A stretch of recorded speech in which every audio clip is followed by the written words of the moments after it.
할렐루야! 할렐루야!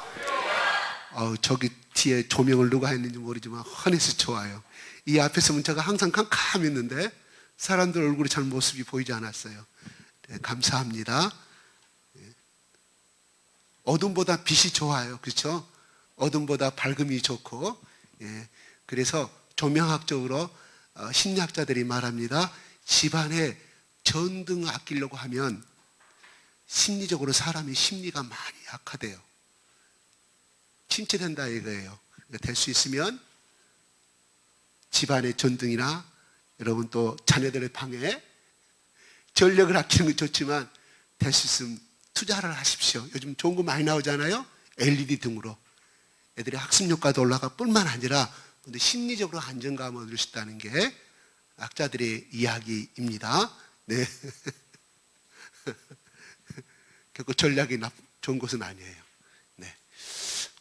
오늘 우리 말씀에 그렇습니다. 계속해서 바울의 고난과 한난은 계속해서 이어져 가는 대목을 바라보게 됩니다. 정말 찢어짐에 당할 만큼의 천부장의 도움이 없었다고 하면 바울은 이미 끝장나고 말았을 것이에요. 오늘 우리가 본문 말씀을 읽지도 못했을 거예요. 왜? 이미 바울의 순교로 이미 끝났을 것이기 때문에. 하나님이 로마의 군대의 감옥에 잡혀있는 바울에게 11절에 그렇죠. 담대하라. 네가 예루살렘에서 나의 일을 증언한 것 같이 로마에서도 증언하리라는 이 말씀. 처절한 절망과 좌절 가운데 있고 두려움 가운데 있는 바울의 마음을 아시고 하나님이 바울 곁에 서서 나타나셔가지고 바울아 네가 힘들지 두렵지 네가 끝까지 나를 위하여 목숨을 조금도 아끼지 아니하신다는 그 고백을 그 사랑을 내가 아노라. 바울아 내가 너의 모든 눈물과 고통을 내가 아노라 하신 그 음성이 이 속에 담겨져 있습니다. 그랬을 때 나리샘의 12절 보게 되면 12절, 13절, 14절 내용에 보면 그렇습니다. 40명이 어떻게 바울을 죽이기 전에는 먹지도 아니하고 마시지도 않고 식음을 전폐하겠다는 사람들의 결단을 이 40명이 동명해서 대제사장과 서기관을 13절에 14절에 만나게 되는 나오게 나오죠. 내가 이렇게 바울을 죽이기 전에는 아무것도 먹지 않기를 굳게 맹세하였으니 15절 시작.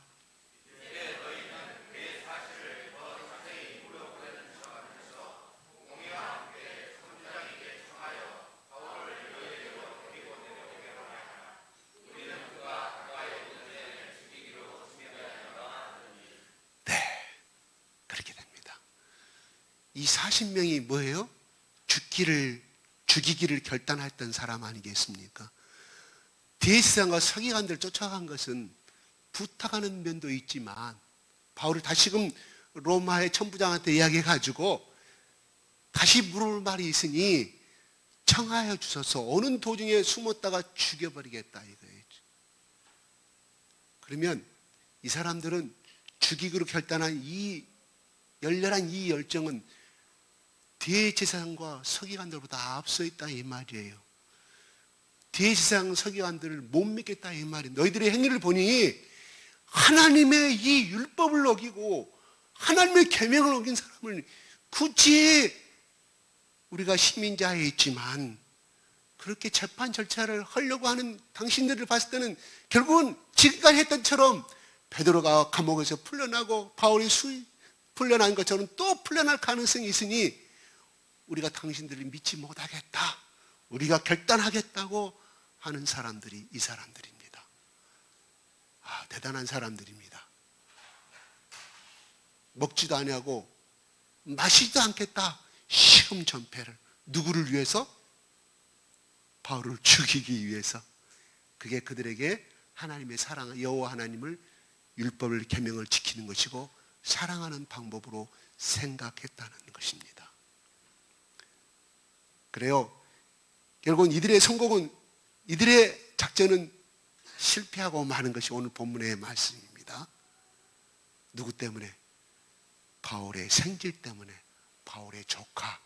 이 조카라는 사람은 성경에 딱 한 번 나와요. 이름도 나오지 아니합니다. 중요한 것은 일설에 의하면 이 사람이 누구냐면 바울의 누나였다고 그래요. 바울의 누나가 결혼해서 예루살렘에 살고 있었다고 합니다. 그 누나에게서 난 아들이라고 그래요. 그리고 뭔 말이에요? 이 사람도 예수를 믿었다 이 말이 되겠죠. 그래서 그들의 음모와 계획을 누가 들었냐? 바로 바울의 조카가 들었다 이 말입니다.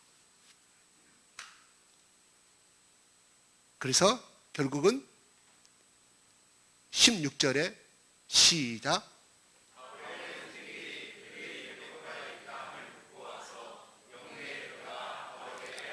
예, 여기 영내라는 것은 예루살렘 성전 바로 옆에 로마의 군사기지를 말합니다.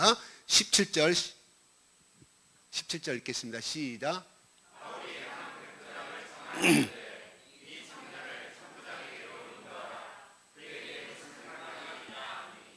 네, 바울이 듣고는 백부장을 말합니다. 백부장, 당신이요 천부장의 이 청년을 데리고 가라. 천부장한테 해야 될 말이 있다고 말하니, 그 다음 18절 시작. 그래서 바울이 나를 불러 이 청년이 당신께 할 말이 있다. 19절 보겠습니다. 천부장 반응 보겠습니다. 시작. 천부장이 그의 손을 잡고 불러가서 조용히 묻되 내게 할 말이 무엇이냐. 20절의 내용이 이러이러한 내용이 나오죠. 제가 설명하지 않아도 다 내용 알겠죠? 예. 자기가 들은 40명의 음모를 이야기합니다. 절대로 그들이 내일 곧 있으면 청하러 올 것인데 그들의 청에 응답하지 마소서라고 말하여 줍니다. 그러니까 바울이 이 청부장이 22절에 뭐라고 그래요? 시작.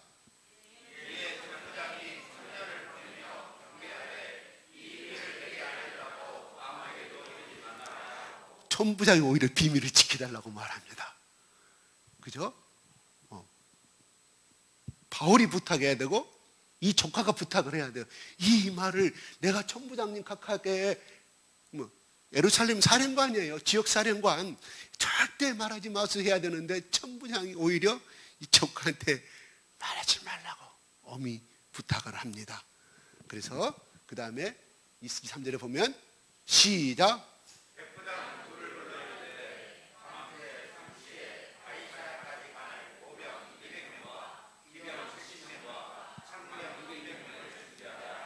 정확하게 이 숫자를 합하면 470명이 됩니다.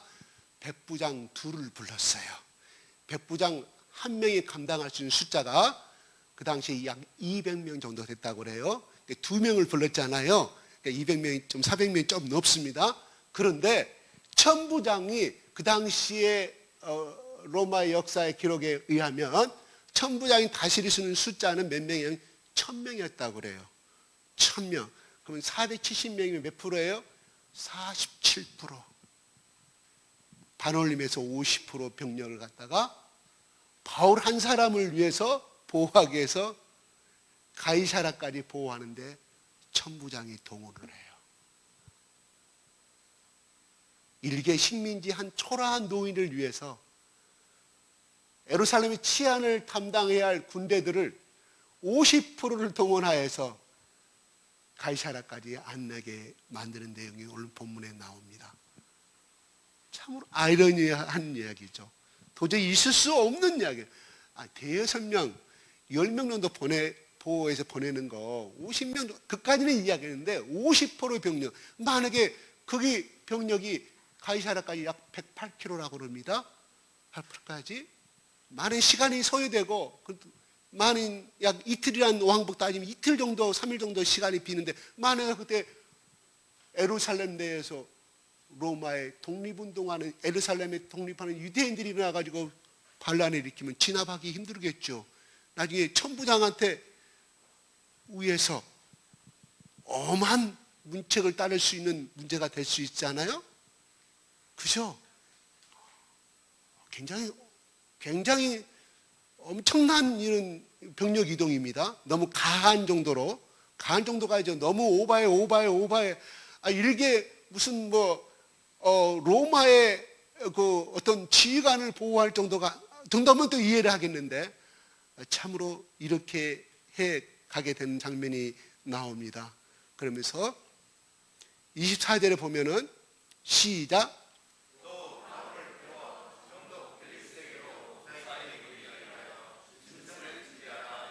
여기 짐승은 여러 가지 설이 있어요. 말이냐, 낙이냐, 낙타냐, 여러 가지 설이 있는데, 그건 중요한 것이 아니에요. 중요한 것은 나중에 31절 한번 볼까요? 시작. 밤에 바울을 데리고 안디바, 가이사랴 중간 지점이에요. 중간이 약 50km 된다고 그래요. 거기 누가 해서 바울이 보병이 200명이 인도하죠. 그 다음에 32절에 보면 기병으로 바울을 호송하게 하고 자기들은 예루살렘 군대로 돌아오는 장면이 나오고 있어요. 뭔 말인가 하니, 여기서 32절은 기병이, 바울이 걸어갈 수는 없잖아요. 그래서 학자들은 여기를 갖다가 바울이 타고 간 것이 말이었을 것이라고 이야기를 해요. 말. 우리 제수들 그러면 끌려가는 거 아니겠어요? 걸어가야 되잖아요. 그죠? 천부장은 또 말을 동원해서 이 짐승은 결과적으로 말이었다, 이렇게 해석을 합니다. 32절을 근거로 해서, 그래서 바울이 무사히 베리스 총독이 있는, 또 바울은, 천부장은 편지를 써서 이 사람은 어떻게 해서 그까지 내가 호송하는 내용들을 자세히 쓰고 있습니다. 그 사람의 이름은 누구냐? 총부장 이름은 26절에 글라디오 루시아라고 나옵니다. 천부장 이름이요. 21장부터 천부장이 나오기 시작하는데, 드디어 23장에 26절에 글라디오 루시아라고 정확한 이름을 기록하고 있습니다. 왜 누가는 이 사람을 이름을 정확하게 기록하고 있느냐 하는 것이에요. 바로 역사적으로 이것이 사실이었음을 나타내주기 위해서 그 당시에 예루살렘의 천부장으로 있던 사람 이름을 정확하게 기록하고 있다, 이것입니다. 천부장으로 끝났다고 하면 우리 있는 사람을 하여금, 아니면 그 당시에 또 전해드린 사람들 하여금, 살았던 사람들 참 팩트가 좀 부족하지만 이름까지 동원함으로 인하여서 천부장 그 당시 연대장 이름이 누구였다 함으로 인하여 그 당시에 살았던 사람들이나 전해드렸던 사람들이 이것이 더 사실임을 나타내게 할 수 있는 그러한 누가의 또한 하나의 배려라고 볼 수 있겠습니다. 이렇게 한 바울이, 죽을 뻔한 바울이 결과적으로 가이사랴의 총독을 했던 베리스까지 도착하는 장면이 기록이 되어 있습니다. 그것도 3시경이라는 밤 9시입니다. 오늘날 9시는 초저녁도 아니고 불금입니다. 그렇죠? 6시도 단 불금이에요. 휘황찬란한 시간입니다. 어제도 그냥 술집, 술집만, 술 파는 데만 사람이 많으니까. 그래서 저는 이 코로나의 경제 해제가 이 술 경제를 위한 하나의 해제가 아닌가, 완화가 아닌가 생각할 정도로 팍팍 찼습니다. 우리 동네 앞에도 그렇고, 저기 시내 번화가의 술집 앞에도 팍팍이 차 있어요. 그렇지만 그 당시 9시는 이미 다 전기가 없던 시대라 쿨쿨 잠을 자는 시기라 이 말이에요. 한밤중이었다 이 말입니다. 그런데 천부장이 밤 9시에 동원하여서 바울을 이동하는 장면이 나옵니다. 로마의 470명의 군사들이 얼마나 투덜거렸을까요? 네? 잠도 못 자고 잠자는 시간에 밤새도록 새벽에 그 길을 달려갈 때 이 로마의 군인들은 얼마나 마음에 불편이 많이 있을까 이 말입니다. 자, 그렇습니다. 여기서 40명은 참 대단한 사람의 소유자들입니다. 대단한 믿음의 소유자들입니다. 그냥 율법을 대충 알았던 사람들이 이 행위를 하지 않았을 거라 이 말이에요. 네. 이 40명의 행위는 무슨 행위라고 했습니까?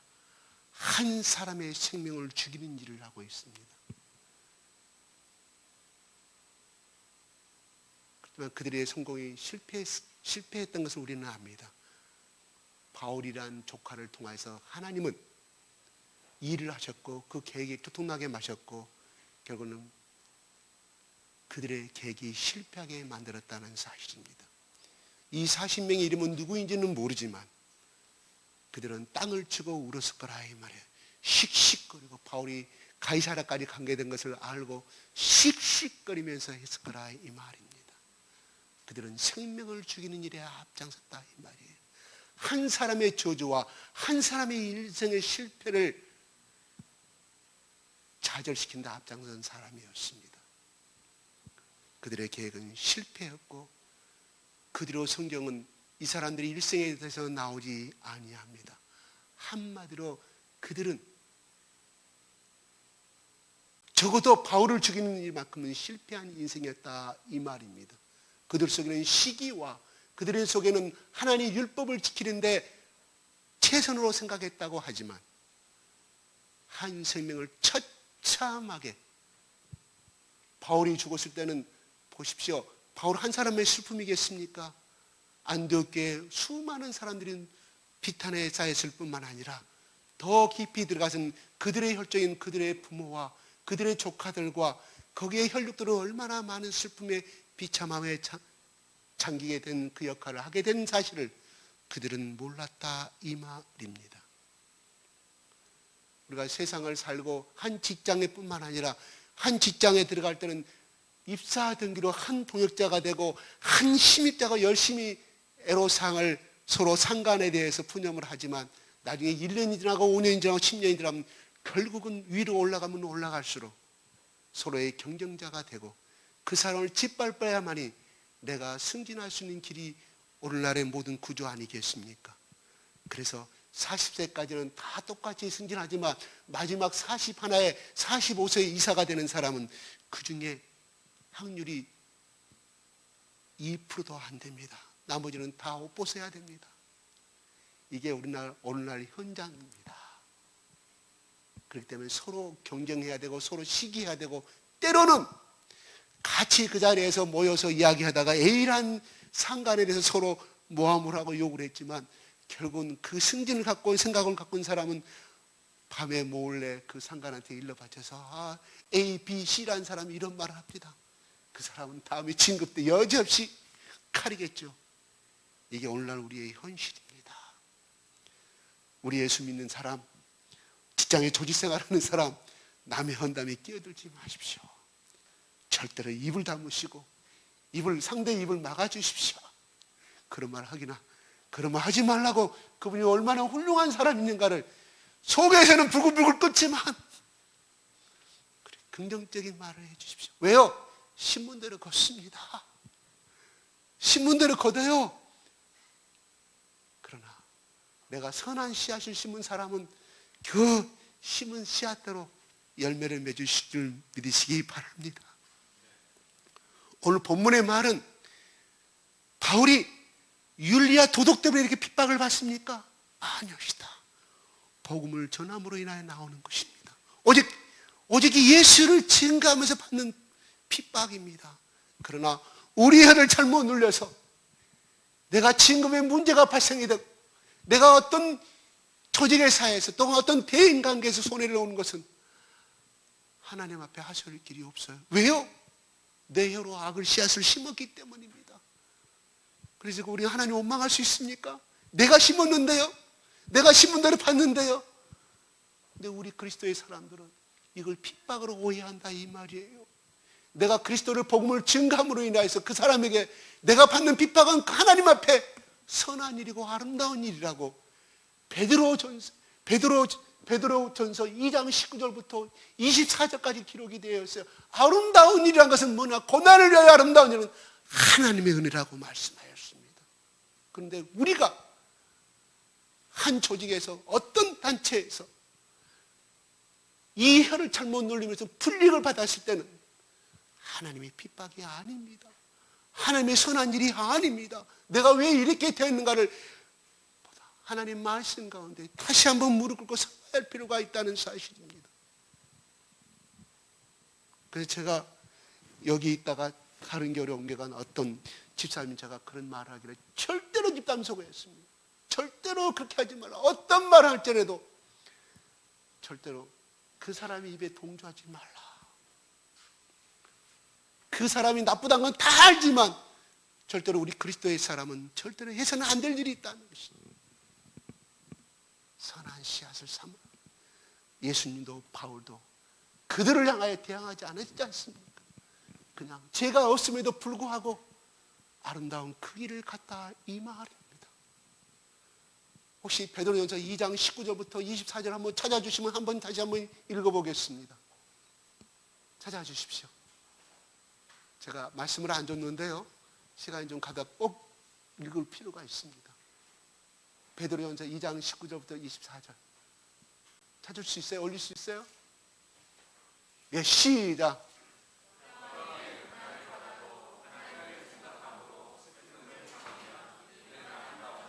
부당하게 내가 예수 그리스도의 복음을 증거하다가, 또한 두 번째, 내가 선이나 윤리주의적으로 문제가 없는데 내가 고난을 받을 때 이는 아름다운 은혜다 이 말이에요. 이 은혜다. 그 다음에 20절 시작.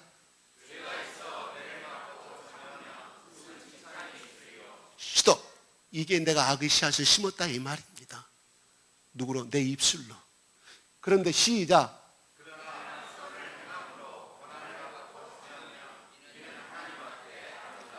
예, 선이란 말은 복음을 증가하는 주 예수의 복음입니다. 윤리와 도덕이 아닙니다.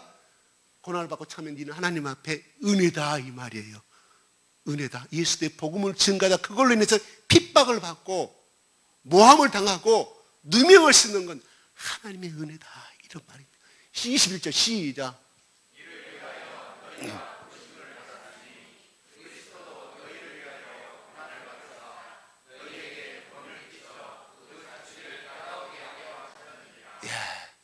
예수님이 왜 고난을 받았어요?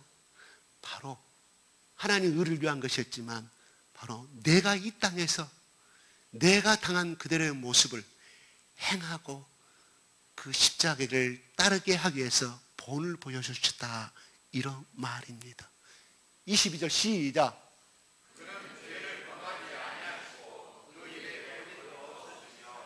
예수 그리스도에 대해서 말씀하고 있는 거죠. 22절, 23절 시작.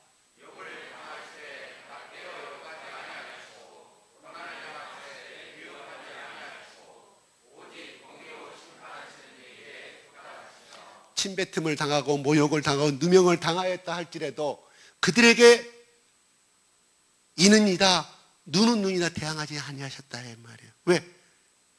내 마음속에 나의 행함과 내 올바름을 아시는 그 하나님이 있기에 그분에게 모든 것을 맡기셨다.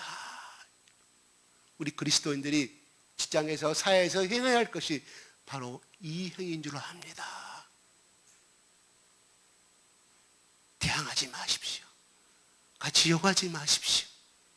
같이 흉보지 마십시오. 이게 이 말씀 속에 다 들어있다 이 말입니다. 정말 하고 싶은 말이 있으면 영원히 비밀을 지키고 한 몸인 나의 아내에게 말씀하십시오. 하고 싶은 말이 있으면 영원한 나의 사랑의 동역자인 남편에게 말씀하십시오. 절대 비밀이 새나갈 일이 없어요.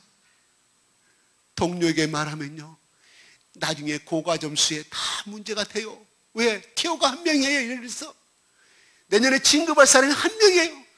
고과점수 받은 사람이 한 명인데 경쟁자가 이 말을 들어서 먼저 경쟁자가 나한테 그 말을 했기 때문에 그래 그 사람 나쁘고 그 사람 어쩌면 그러니 근데 그 사람은 듣고 이렇게 이게 사회입니다.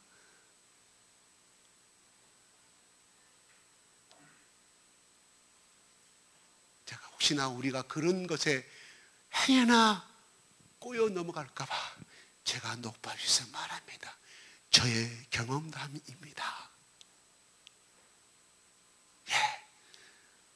오늘 바울은 그들을 향하여 대항하는 장면이 나옵니까? 아니옵시다. 오직 예수 그리스도가 그리스도시고 메시아시고 부활했다는 말만을 증거하실 거예요. 바울을 향하여 때리고 또 찢기려고 달라드는 그들 향해서 바울은 대항하지 아니하였습니다. 똑같이 요구하지 아니하였습니다. 우리가 이 세상을 살아가는데 어떠한 지혜로 살아갈 것인가를 예수님도 보였고 우리 인간의 성정을 가진 바울도 오늘 우리에게 보여주고 있다는 사실입니다. 때로는 우리가 억울한 점이 있을 수 있습니다. 또는 억울하게 또 당할 수도 있습니다.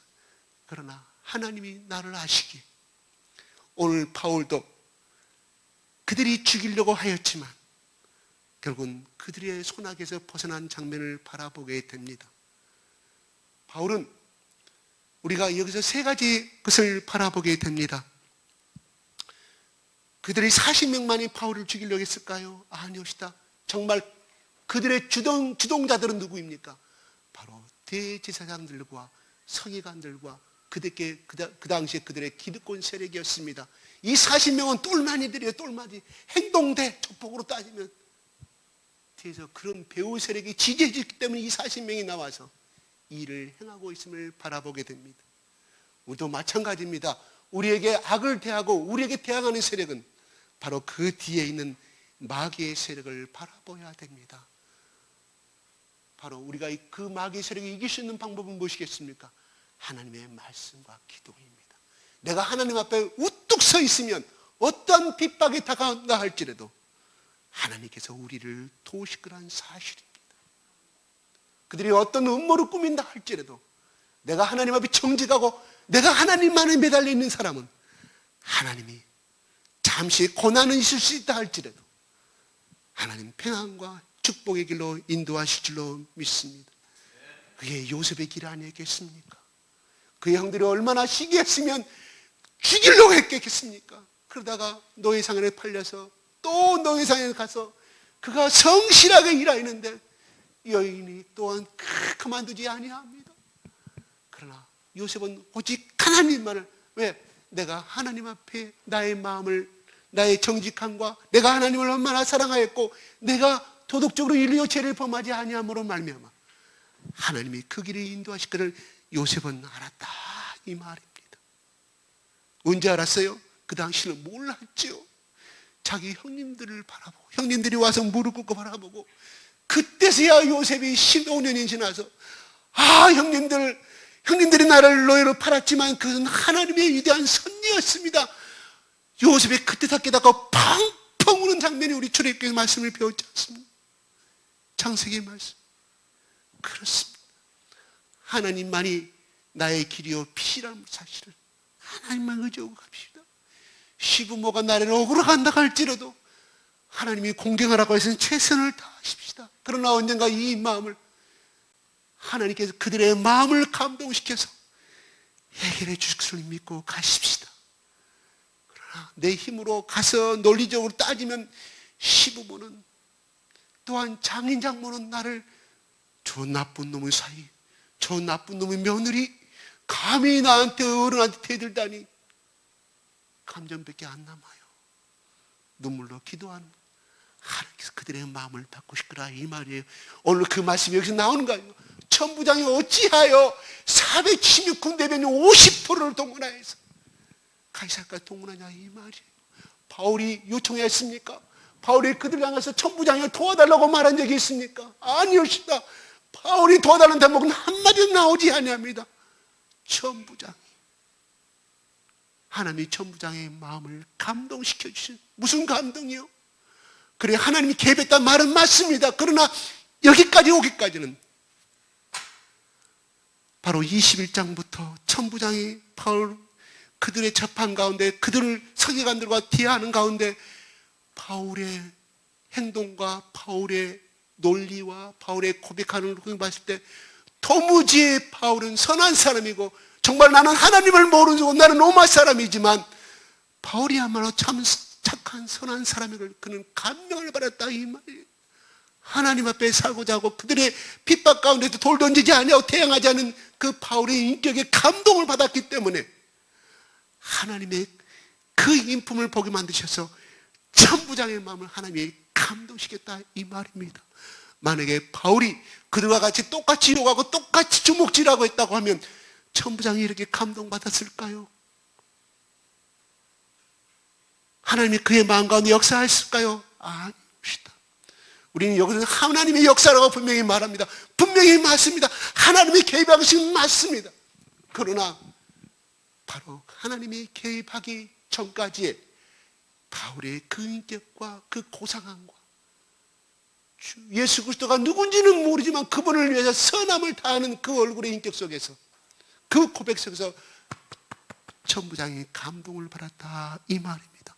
오늘 베드로 이 전서 2장에 방금 우리 읽었던 말씀 중에 내가 잘못해놓고는 하나님의 핍박이라고 말한다고 하면, 내가 선을 행하지 않고 도덕적으로 문제가 있어서 누가 나를 감옥에 고소하고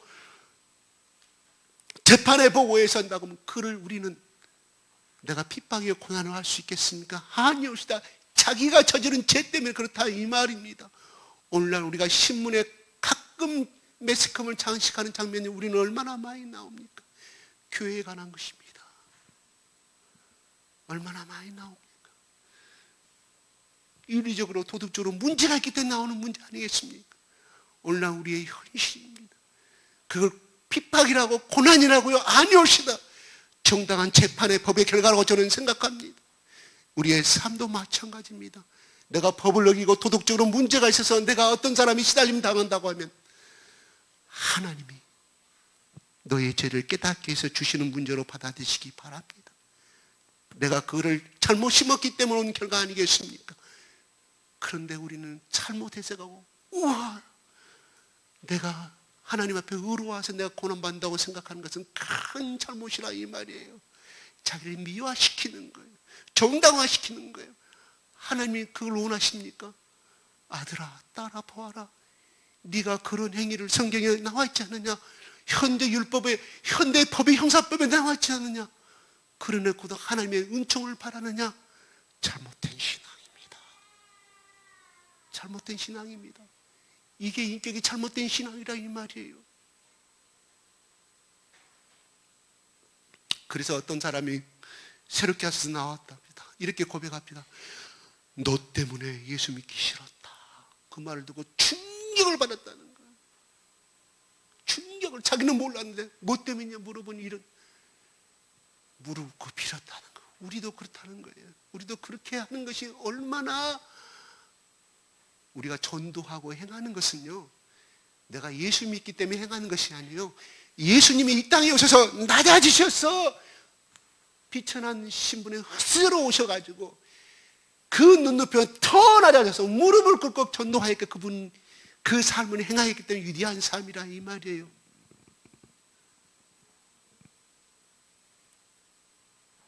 인도의 부처는, 시달타는 황금수저였지만 우리 예수는 황금수저였지만 그 황금수저를 버리고 흙수저로 낮아지셔서, 거지의 수저로 낮아서 그 삶을 살았기에 위대하다고 사람들은 생각한다, 이 말입니다.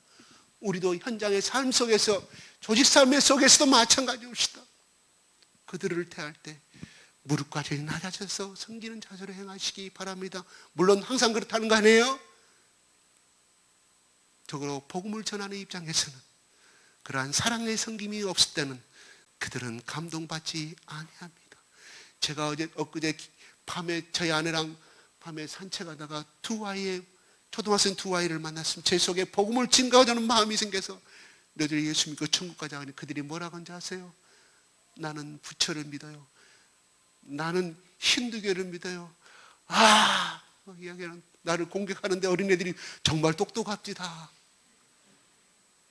너희들 몇 학년? 초등학교 6학년이래요. 엄청 똑똑합니다. 제가 당했어요. 아니, 제가 패배했어요, 진짜. 내가 지혜가 없었구나. 지혜가, 접근한 방법이 틀렸다, 이 말이에요. 예수를 심어주고 그 방법은 잘했는데 접근하는 방법이 틀렸구나. 내가 좀 더 사랑으로 다가가서 내가 좀 먹을 것 좀 주고 있으면서, 야, 너희들 배고프지? 근데 하나 부탁이 있어. 제가 후회했어요. 나 이런 생각이, 부탁이 있어요. 야, 예수란 분이 계셨는데 이렇게 하고, 그럼 그들이 먹을 것을 먹었으니까 사랑을 받았잖아요. 아니, 간단한 생각이에요. 간단한 생각. 제가 25살 때 복음을 증거했던 그들이 반이 안 그랬어요. 네 가지 색깔 책, 색종이 책을 가지고 전하면 그 어린이 놀이터 적어도 그 여호와 증인 애들 빼놓고는 다 예수 고백, 그 신앙 고백시켰어요. 내 방법이 아니죠. 하나님 주신 방법이었는데. 그런데 이번에 그 애들한테 그냥 무작정 지키는 얘들아 일로 와봐. 너네 예수 믿으라고. 그래요. 전도하는 방법도 지혜가 필요하겠죠. 제가 많은 것을 깨달았습니다. 예. 오늘 바울은 하나님의 길을 가고자 하는 사람은 하나님이 그의 인생을 책임진다는 사실을 배우게 됩니다.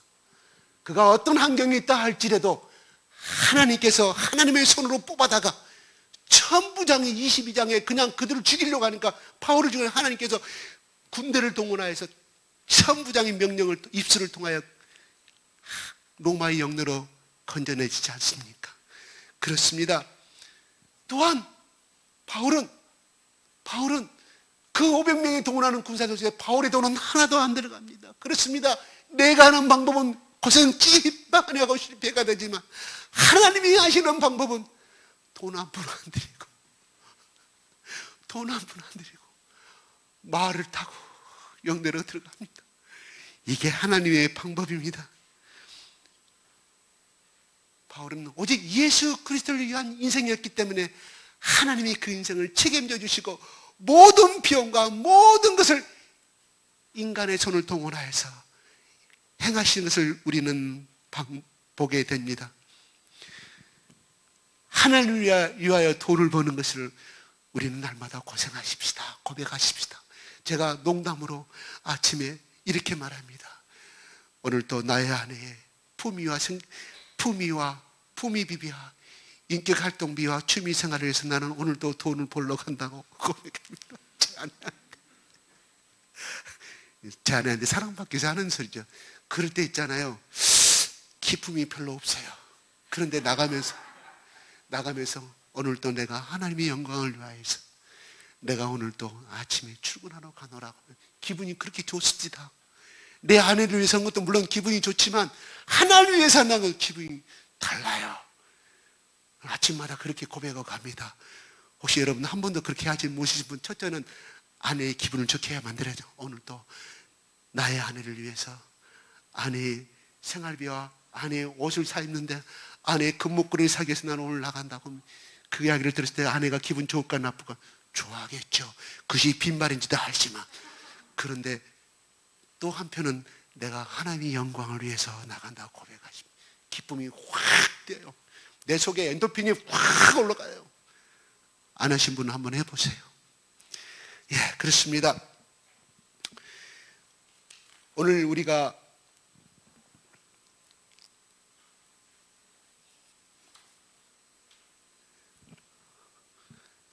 우리를 해하려고 하는 사람들을 하나님은 우리를 보호해 주심을 믿으시기 바랍니다.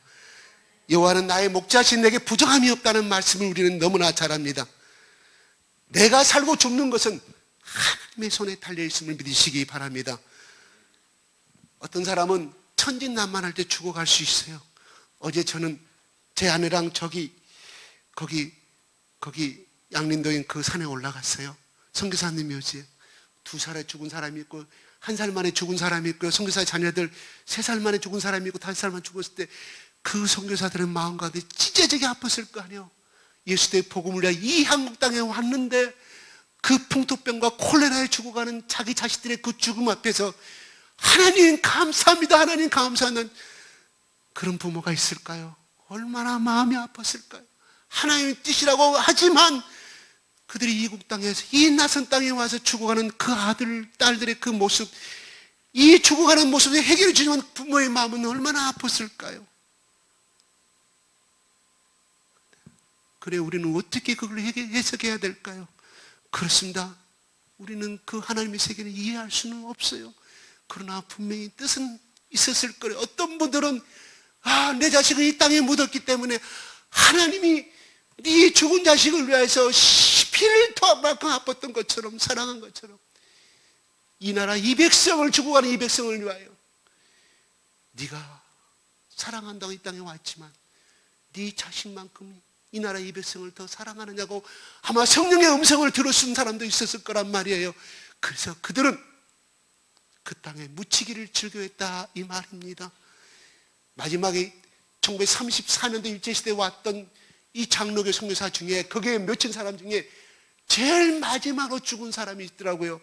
2016년도에 1934년에 와가지고 정식적으로 마지막 선교사의 죽음이라고 그러더라고요. 어떤 안내하신 분이 부부가 같이 죽었어요. 2016년도에. 아마 그 사람들도 자기 자식에 대해서 나오지는 않았지만 그 프로그램 안 나와서 이 설명서에 아마 그분들이 얼마든지 미국 땅으로 돌아갈 수 있었잖아요. 자기 자식을 심었고 자기 생명을 심었기 때문에 마지막까지 이 땅을 자기 고향처럼 생각하고 이 나라 이 백성을 자기 자식처럼 생각하다가 그렇게 죽었지 않았을까 저는 생각하여 보았습니다. 그래요. 그 사람들은 얼마나 복음을 증거하다가 일제시대 압박을 받았을 것이며 또한 6.25 때 그렇게 또한 어려움을 당했을 거라고 생각합니다.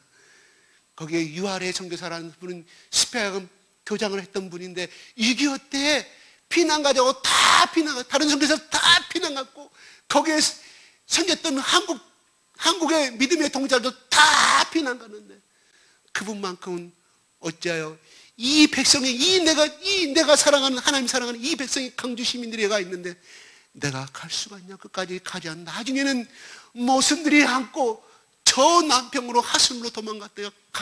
어찌다 뻗기니까 왜 죽음을 당하는 것이 눈에 보이니까 그 실화가 있어요. 실화입니다. 일화가 아니라 그런 분도 있고요. 아무튼 하나님은 우리의 생명을 기한은 알 수가 없지만 하나님이 필요하신 때에 가신 줄로 믿으시기 바랍니다. 다 때가 있습니다. 어떤 분이 오늘 우리가 방송 타고 오는데요. 설교에 어떤 분이 그렇게 말합니다. 이름은 잘 모르겠어요. 박교신이 한 분인데 어느 교회를 세웠대요. 자기 재산을 다 예수 믿는 거 너무 좋아가지고 재산을 다 덜어 교회를 짓고 살아가는데 자기 아들 이름을 요한이로 지었다고 해요. 근데 요한이 9살에 죽어버렸어요. 하나님이 이럴 수가 있습니까? 내가 이 교회를 위해서 하나님을 위해서 내가 이 전 재산을 팔아서 내가 주님 앞에 교회를 세웠나는 이렇습니다. 그래가지고 그 하나님이 너무 망해서 교회를 때려박고 못으로 때려박아서 아무도 교회 예배를 못 드리게 만들었다고. 그 일화를 이야기합니다.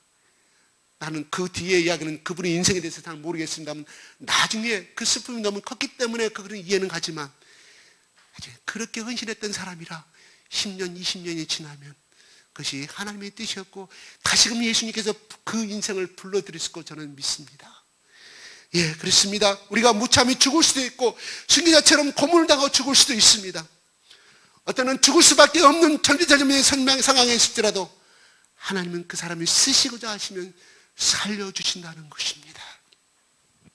그런데 하나님께서 우리를 살려주실 때 방법이 많이 있습니다. 우리가 사도행전 12장에 베드로가 감옥에 있을 때 예루살렘 감옥에 있을 때 어땠습니까?